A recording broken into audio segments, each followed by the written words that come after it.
एक समय की बात है जब ब्रह्मांड में देवी देवताओं का वास था और समस्त पृथ्वी, आकाश और पाताल में उन्हीं की सत्ता चलती थी। इस दुनिया के सबसे पवित्र और दिव्य स्थान कैलाश पर्वत पर भगवान शिव और माता पार्वती का निवास था। भगवान शिव, जो महादेव के रूप में पूजे जाते हैं, सृष्टि के संहारक और योग के प्रतीक माने जाते हैं। दूसरी ओर माता पार्वती शक्ति की देवी थीं, जिनमें सृजन और ममता का अद्भुत समावेश था। दोनों एक दूसरे के पूरक थे, परंतु एक दिन कुछ ऐसा घटा जिसने उन्हें भी स्तब्ध कर दिया। माता पार्वती अपने कक्ष में स्नान करने जा रही थीं। उस समय भगवान शिव कहीं तपस्या के लिए गए हुए थे। जब माता पार्वती स्नान करने लगी तो उन्हें यह चिंता सताने लगी कि कहीं कोई उन्हें स्नान के दौरान देख न ले। इस चिंता से वे व्याकुल हो उठीं और एक समाधान की खोज करने लगी। अचानक उनके मन में एक विचार आया और उन्होंने अपने शरीर के उबटन से हल्दी की एक मूर्ति बनाई। इस मूर्ति को अपने प्रेम और शक्ति से भरकर उन्होंने उसमें प्राण डाल दिए और इस प्रकार गणेश का जन्म हुआ। गणेश एक सुंदर बालक के रूप में प्रकट हुए और माता पार्वती ने उन्हें अपने पुत्र के रूप में स्वीकार किया। उन्होंने गणेश को यह आदेश दिया, पुत्र, जब तक मैं स्नान कर रही हूं, तुम द्वार पर पहरा दो और किसी को भी अंदर न आने देना, चाहे वह कोई भी हो। गणेश ने माता की आज्ञा को सिर झुकाकर स्वीकार किया और अपने कर्तव्य पर डट गए। कुछ समय बाद भगवान शिव अपने तप से लौटे। वे जब अपने गृह में प्रवेश करने लगे तो गणेश ने उन्हें रोक लिया। भगवान शिव यह देखकर आश्चर्यचकित हो गए कि एक छोटा बालक उनके प्रवेश का विरोध कर रहा है। शिव ने गणेश से कहा, बालक, मैं तुम्हारे माता पिता का स्वामी हूं, मुझे अंदर जाने दो। लेकिन गणेश अपने माता की आज्ञा का पालन करते हुए बोले, आप चाहे जो भी हों, परंतु माता पार्वती ने आदेश दिया है कि जब तक वह स्नान कर रही हैं, तब तक कोई भी अंदर नहीं जा सकता। ये सुनकर भगवान शिव क्रोधित हो उठे। उन्हें नहीं पता था कि यह बालक कौन है और क्यों उनके घर के द्वार पर पहरा दे रहा है। शिव ने अपनी ओर से उसे समझाने की कोशिश की, परंतु गणेश अपनी मां की आज्ञा का उल्लंघन करने को तैयार नहीं थे।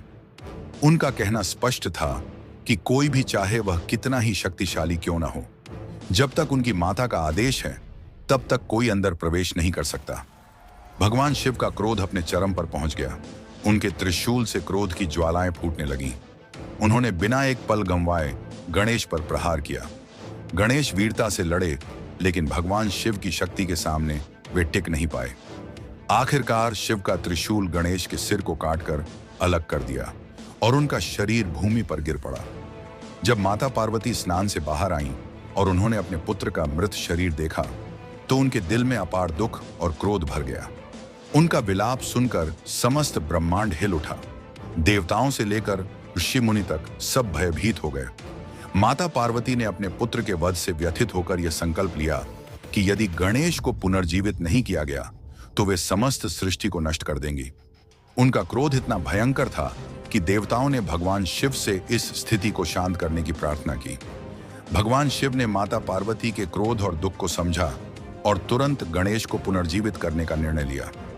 उन्होंने अपने गणों को आदेश दिया कि वे तुरंत किसी जीवित प्राणी का सिर लेकर आएं ताकि गणेश को पुनर्जीवित किया जा सके। उनके गणों ने चारों दिशाओं में खोज की, लेकिन उन्हें सबसे पहले एक हाथी का बच्चा मिला जिसका सिर भगवान शिव को सौंपा गया।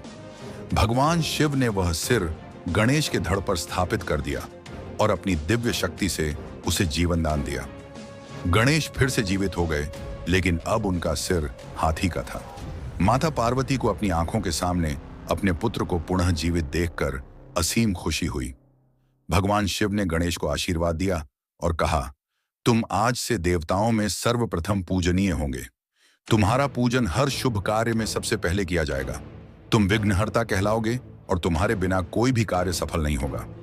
इस प्रकार भगवान गणेश को प्रथम पूज्य का स्थान मिला। इस कथा से यह स्पष्ट होता है कि भगवान गणेश न केवल समस्त विघ्नों को हरने वाले हैं, बल्कि वे बुद्धि, समृद्धि और मंगलकारी जीवन का भी प्रतीक हैं। उनकी पूजा से ही हर कार्य की शुरुआत होती है और उनकी कृपा से सभी विघ्न दूर हो जाते हैं। स्पिरिटिफाई चैनल को सब्सक्राइब करें और इस वीडियो को लाइक करें ताकि ऐसी और भी रोचक और प्रेरणादायक कहानियां आप तक पहुंचती रहें।